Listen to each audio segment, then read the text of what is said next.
नमस्कार शेतकरी बंधू आणि भगिनींनो व माझ्या विद्यार्थी मित्र आणि मैत्रिणींनो.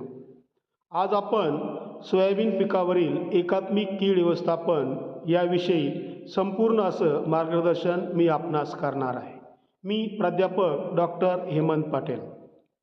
तर सदर माहिती आपणास कृषी कीटकशास्त्र विभाग, वसंतराव नाईक मराठवाडा कृषी विद्यापीठ परभणी यांच्याकडून प्राप्त झालेली आहे. चला तर मग सुरू करूया सोयाबीन पिकावरील एकात्मिक कीड व्यवस्थापन. सर्वात अगोदर आपण बघूया सोयाबीन पिकावर कोणकोणती प्रमुख किडी प्रादुर्भाव करतात.